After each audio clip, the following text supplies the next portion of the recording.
Welcome to Neo Royal House of Pricey Cardboard, and Happy New Year! We've gone so far compared to when I last wished you the best for 2020, and I can only hope for a better best for everyone going forward in 2021. Today's episode is something I've been thinking about for a while. Maybe it will interest you, maybe not. This is a behind the scene of the work for every gameplay episode.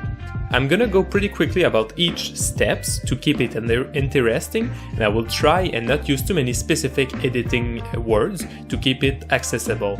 This is not a full-on tutorial, but if you are watching to get some tips, I think you could learn from my progression in the last year. I also answer to all my comments, so don't be shy to ask me questions if you have any.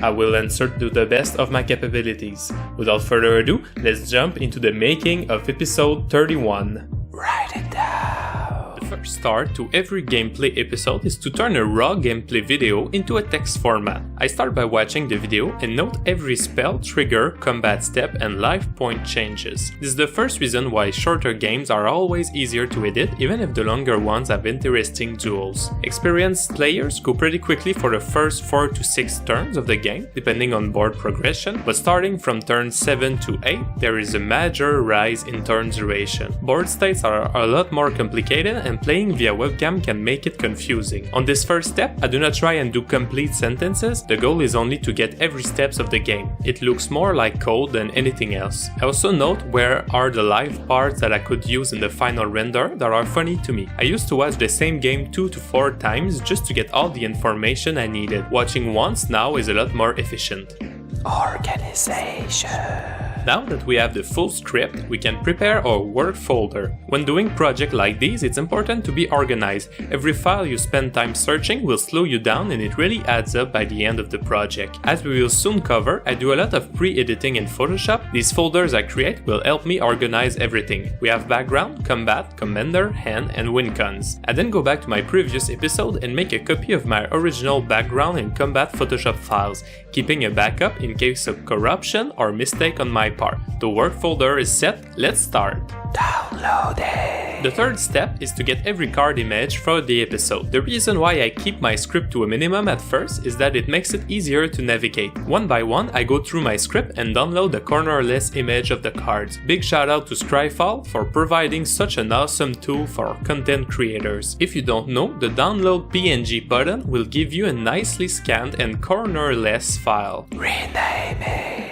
Step 4 is very boring but will help us save time in the editing part. I go through my just downloaded card files and remove the set ID from the cards, keeping only its name. This will allow me to find them quickly by having them in alphabetical order. This game has only 50 cards, so it's pretty easy. Some grindier match can go over 100 different cards. Background and commander.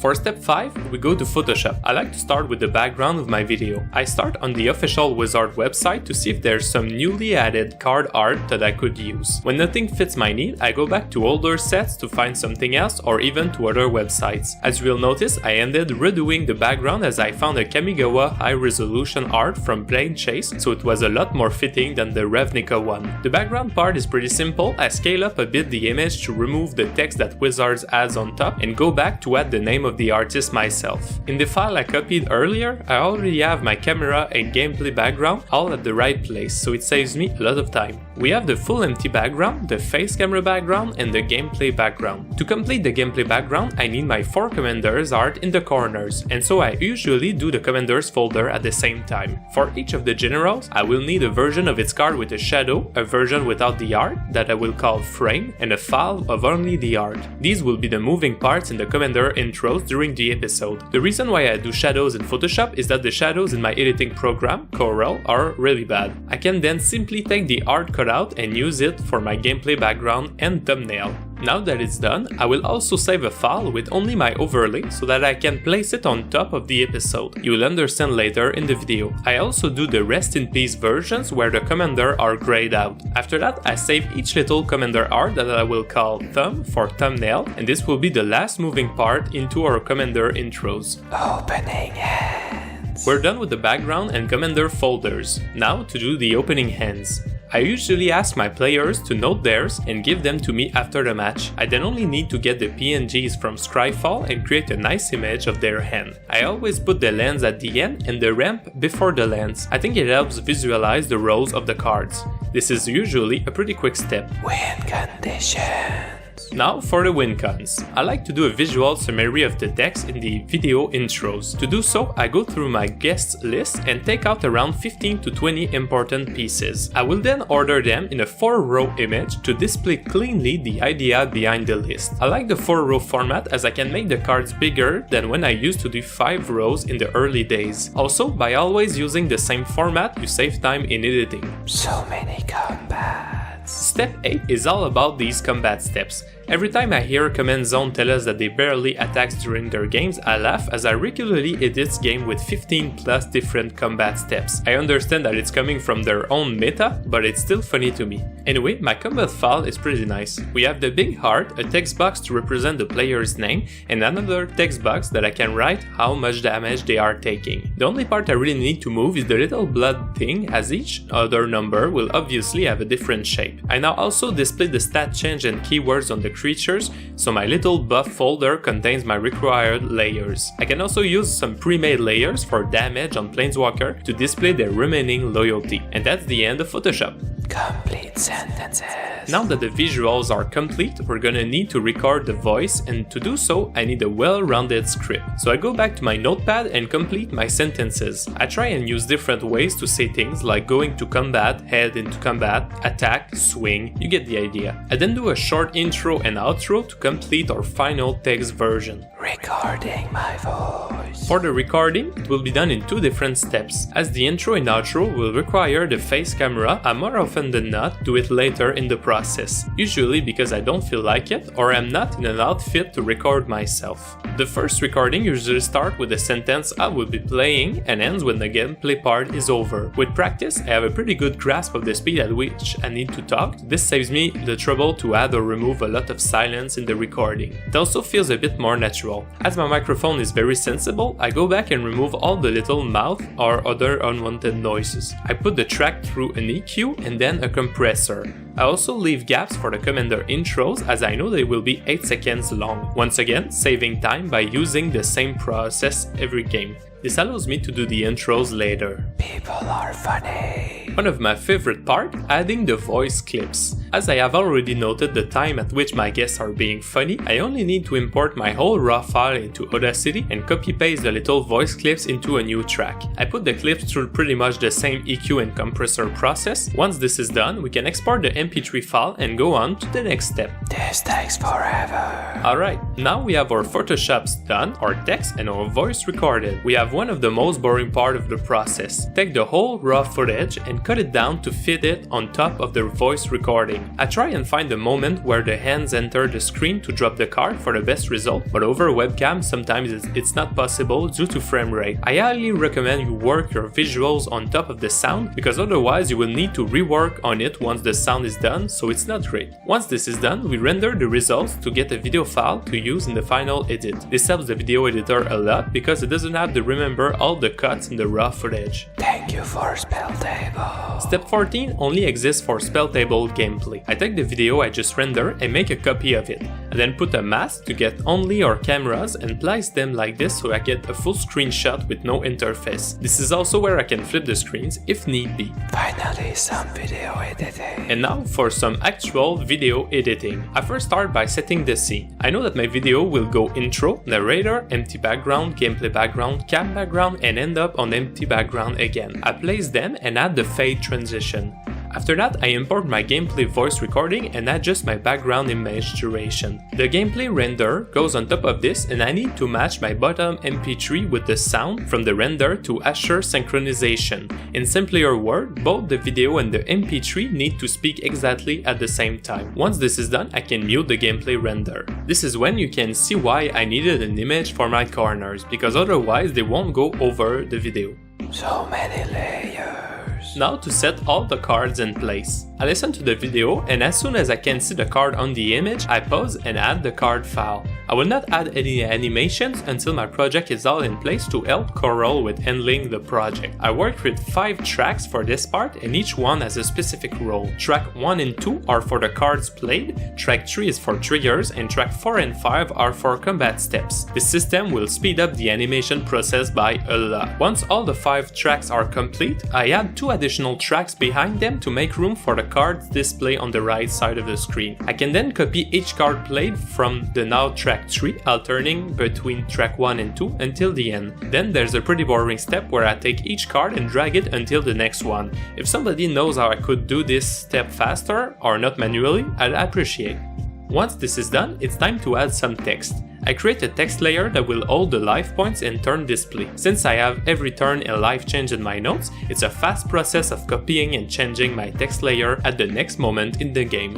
You can imagine why cards like Conrad or Painful Quandary, which triggers on everything, can slow down a video editing. What did I forget? At this point, if I forgot to do something in Photoshop, I go back and do it to complete my project file before jumping in the animations. In this specific project, I had a turn with 4 Yuriko triggers that I wanted in a single image. This is where I changed the background as well. Animations.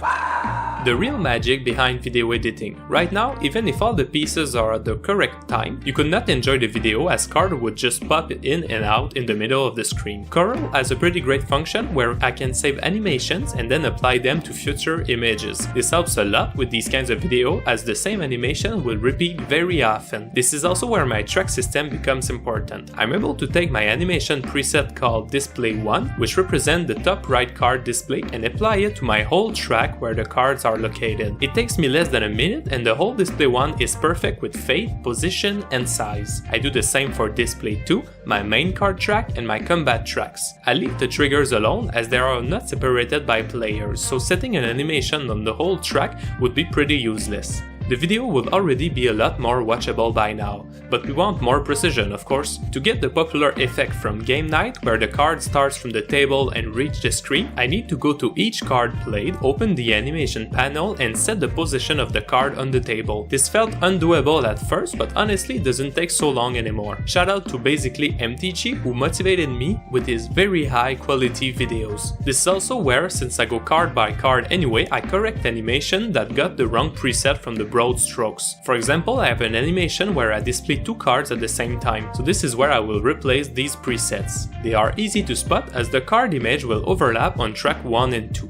I also add my presets for commander intros at this moment. Once this is done, I go back to the start and set the triggers to appear on the correct corner of the screen. You could do it at the same time as the rest, but I feel like jumping through menu will lose you more time than coming back to do only triggers. If I learned anything from working in a factory, is that you gain speed by doing a single repetitive task. Now, the video is starting to look like a lot like its final product, especially the middle part. What do you mean I need to put on a shirt? This is usually where I record myself with the camera for the intro and outro. My current setup is catching the visual with my phone camera and using my microphone to get better sounds. I then need to match the video with the audio and render a final mix. This is a step I could improve on if I had a camera connected directly in my PC. This is the part y'all are skipping. We then simply add the videos in the final project. This will set the duration of both camera backgrounds. Coral has a pretty useful feature where if I scale up or down my background, it will adjust all tracks to not mess up the timings. If I didn't have that, I would need to do the face cam a lot earlier in the process. I can then add things in the stream to keep you from staring at me for too long.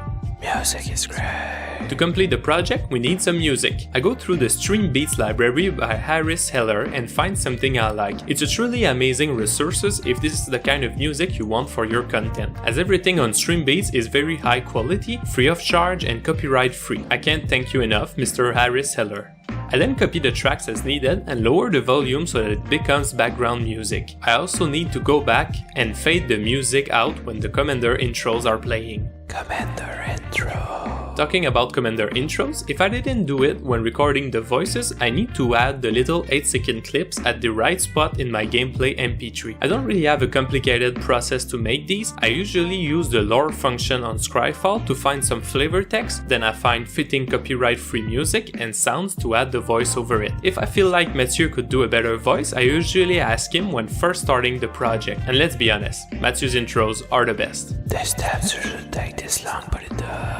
The last step to every project, quality control. I watch back the video, paying close attention to everything, and if I forgot something, I correct it as I go. Rendering can take up to 3 hours at 60 FPS depending on the length of the video, so I'd rather watch the video 3 times first than render twice. When Kelly is available, I make her watch it as well, as sometimes she can spot things that I don't see. During the render or after, I do my thumbnail for YouTube. It's a pretty quick process as I take my 4 Commander art, place them in my Photoshop file and change the number of the episode. If possible, I try and not cover the faces of the characters with my logo. And this, my friend, was how I make edited Commander gameplay. Thank you for watching and get ready for another year of pricey cardboard. Okay, bye.